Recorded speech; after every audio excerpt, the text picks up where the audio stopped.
Assalamualaikum warahmatullahi wabarakatuh.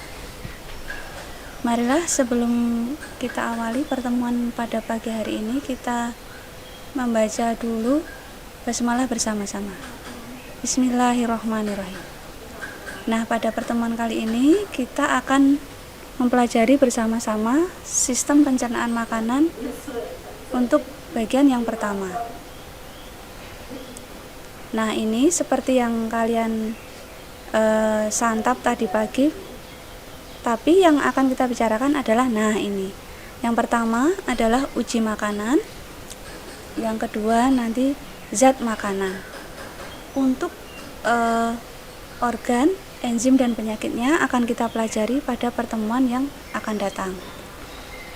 Nah, berikutnya kita akan melihat pada contoh dari uji makanan, yaitu karbohidrat, protein, glukosa, dan lemak.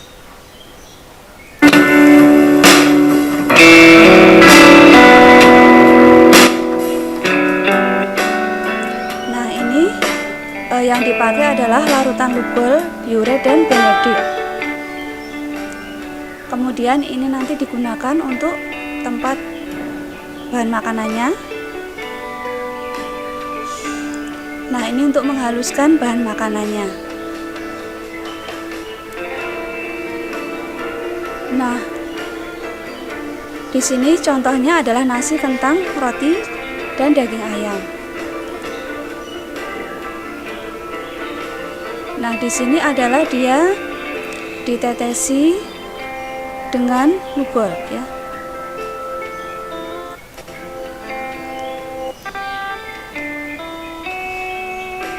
Kalau mengandung karbohidrat nanti ditandai dengan warnanya berubah menjadi biru kehitaman.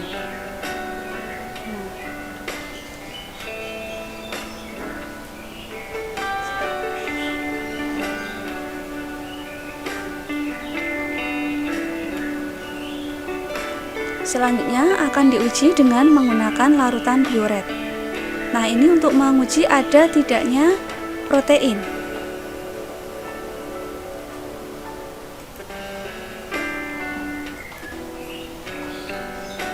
Nah, kalau ada protein bahan makanan tersebut, maka akan terjadi perubahan warna, berubah menjadi ungu. Nah, di sini terlihat adalah pada daging ayam.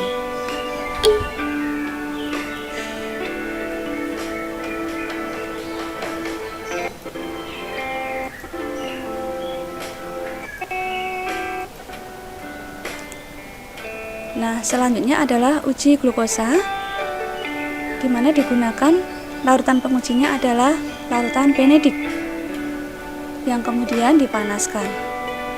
Apabila mengandung glukosa, bahan makanan itu maka akan berubah menjadi merah bata.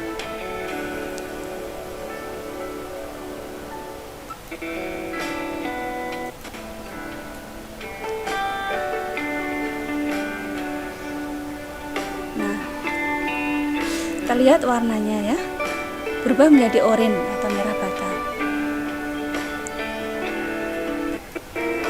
Kemudian selanjutnya adalah uji lemak. Nah, di sini kelihatan adalah ketika diusap pada kertas buram maka akan berubah menjadi transparan. Sekalipun kertas tersebut sudah dikeringkan di bawah cahaya matahari, maka warna transparan ini tidak berubah. Nah, ini menunjukkan bahwa bahan makanan tersebut mengandung lemak. Nah, sehingga bisa kita rangkumkan di sini untuk uji makanan. Di sini adalah apabila zat makanan tersebut mengandung amilum atau karbohidrat dengan menggunakan reagen Lugol, maka perubahan warna yang terjadi adalah menjadi biru kehitaman. Kemudian, apabila mengandung protein dengan menggunakan reagen Biuret, maka perubahan warna yang terjadi adalah menjadi ungu. Selanjutnya, apabila bahan makanan tersebut mengandung glukosa, maka dengan reagen Benedict akan berubah menjadi merah bata atau oranye. Dan apabila bahan makanan tersebut mengandung lemak, maka ketika diusap pada kertas buram maka akan berubah menjadi transparan. Kemudian ini adalah contoh uji karbohidrat atau amilum yang sudah dilakukan di tempat kita oleh kakak kelasmu ya. Tapi di sini yang digunakan adalah nasi. Kemudian ini adalah contoh uji lemak ya. Nah, di mana ini adalah putih telur, ini roti, dan ini kuning telur, maka ini yang mentega, ini yang menunjukkan warna transparannya tidak hilang. Berarti dia memang mengandung lemak. Kemudian ini adalah contoh uji protein yang juga dilakukan. Nah, di sini terdapat warna ungu. Nah, marilah selanjutnya kita mempelajari untuk zat makanan.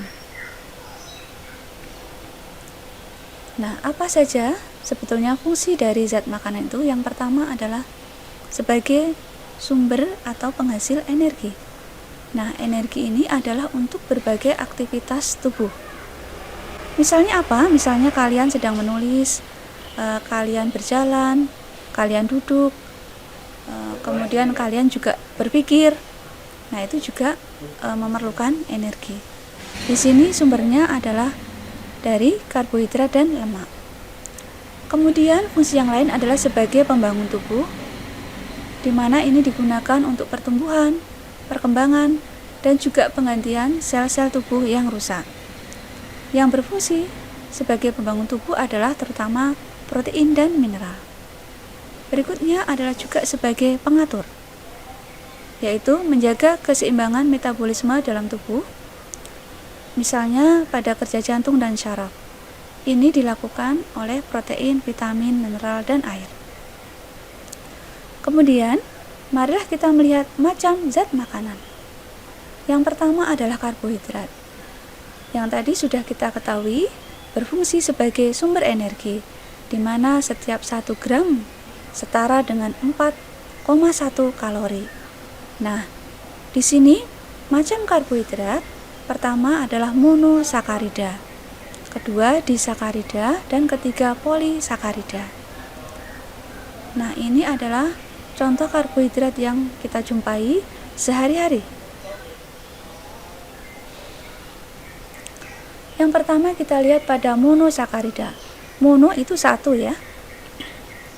Nah, untuk rumus molekulnya adalah C6H12O6. Sehingga jumlah gugus gula atau satuannya itu hanya 1 ya. Jadi C6H12O6 ini merupakan 1 kesatuan atau 1 molekul atau 1 unit. Nah, jadi di sini hanya 1, maka dikatakan mono ya. Nah, yang termasuk ini adalah glukosa, galaktosa, dan juga fruktosa. Sifatnya adalah rasanya manis, kemudian dia juga mudah larut dalam air. Nah, contohnya misalnya pada pisang, anggur, susu, dan lain-lain. Yang kedua adalah disakarida. Rumus molekulnya adalah C12H22 dan O11. Jumlah unit gulanya adalah 2. Kemudian contohnya adalah laktosa. Nah, kita ingat tadi untuk glukosa dan galaktosa itu kan hanya 1 unit. Maka ketika kedua unit itu bergabung menjadi 1, nah dia membentuk namanya laktosa. Sehingga laktosa itu terdiri dari 2 unit ya. Ini 1 unit, kemudian ini 1 unit. Sehingga jumlahnya 2. Demikian pula dengan sukrosa. Dia juga terdiri dari 1, ini juga 1. Tetapi penyusunnya adalah yang 1 unit namanya glukosa, yang 1 unit namanya fruktosa. Kemudian untuk maltosa, ini penyusunnya hanya 1 macam saja, yaitu glukosa, tetapi jumlahnya adalah 2 buah. Jadi 2 buah glukosa yang berikatan menjadi 1 membentuk namanya maltosa, di mana sifatnya adalah manis dan juga mudah larut dalam air. Nah, ini terdapat baik pada susu, keju, yogurt, gula pasir, dan buah-buahan. Berikutnya adalah poli. Nah, poli artinya banyak, sehingga rumus molekulnya adalah ditulis C6H10O5 dalam kurung N. Nah, jadi N ini menunjukkan jumlah molekulnya. Nah, di sini dikatakan untuk polisakarida jumlah gugusnya itu lebih dari 10. Nah, sehingga kalau begitu angka N ini diganti dengan berapa anak-anak ya? Di sini dikatakan lebih dari 10. Nah, bisa 11, 12 dan seterusnya ya. Jadi harus lebih dari 10. Ini baru dikatakan polisakarida. Nah, apa yang termasuk polisakarida? Ada amilum, ada glikogen, dan juga ada selulosa. Sifatnya apa? Tidak berasa atau tidak ada rasanya, atau ada yang pahit, dan juga sifat lainnya adalah sukar larut dalam air. Nah, ini terdapat pada antara lain empulur batang sagu, kemudian pada beras, pada gandum, pada jagung, kacang hijau, kentang, dan juga ubi jalar. Nah, untuk glikogen ini terdapat pada hati dan juga otot. Berikutnya adalah kita melihat lemak. Nah, lemak ini penyusunnya dua macam ya. Jadi unit terkecilnya ada dua macam. Yang pertama namanya asam lemak, yang kedua namanya gliserol. Nah, fungsinya apa? Yang pertama sebagai sumber energi ya, di mana setiap 1 gram ini setara dengan 9,3 kalori. Kemudian fungsi yang lain adalah sebagai pelarut berbagai macam vitamin, yaitu A, D, E, dan K. Kemudian juga mempunyai fungsi sebagai cadangan energi dan juga pelindung organ dalam. Nah, berdasarkan asalnya lemak dibedakan. Nah, yang pertama lemak nabati ya. Lemak nabati ini yang berasal dari tumbuhan. Nah, siapa tahu contohnya? Oh ya, ada kelapa, ada kemiri, ada zaitun, kacang, dan juga alpukat. Nah, temannya nabati siapa? Oh ya, namanya lemak hewani. Lemak hewani ini yang berasal dari hewan. Siapa tahu contohnya? Ya, misalnya keju, kemudian mentega, ya lemak hewan, susu, ikan basah, minyak ikan, dan telur. Berikutnya adalah protein. Protein ini juga bisa digunakan sebagai sumber energi, di mana setiap 1 gram protein setara dengan 4,1 kalori. Fungsi yang lain adalah sebagai pembangun tubuh, kemudian juga pengatur, dan unit terkecil dari protein namanya adalah asam amino. Nah, berdasarkan asalnya, protein dibedakan. Yang pertama adalah protein hewani, yaitu protein dari hewan, misalnya daging, telur, ikan, cumi-cumi, udang, dan seterusnya. Protein nabati adalah protein dari tumbuhan, misalnya kacang tanah, kedelai, kecap, tempe, tahu, dan kacang merah.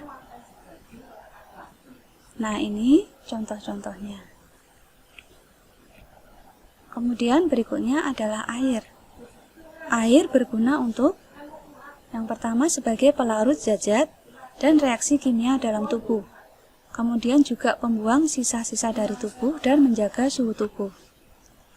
Nah, selanjutnya ini adalah tugas mandiri yang harus kalian kerjakan ya, yaitu yang pertama melengkapi tabel vitamin berikut ini. Dimana di sini sudah saya buatkan tabelnya, kalian tinggal melengkapinya saja, yaitu vitamin A, B, C, D, E, dan K. Kalian menyebutkan contoh sumbernya apa, fungsinya apa, dan akibat kekurangannya apa. Paham ya? Kemudian yang kedua adalah untuk yang mineral. Di sini kita ambil beberapa, yaitu natrium, kalsium, fosfor, ferrum, zinc, yodium, dan bor. Nah, contoh kalian tinggal menyebutkan contoh sumbernya, fungsinya, dan juga akibat kekurangannya.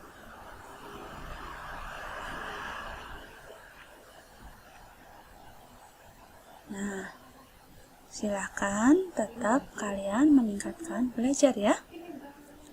Kita akhiri untuk pertemuan ini dengan baca hamdalah bersama-sama. Alhamdulillahirrabbilalamin. Assalamualaikum warahmatullahi wabarakatuh.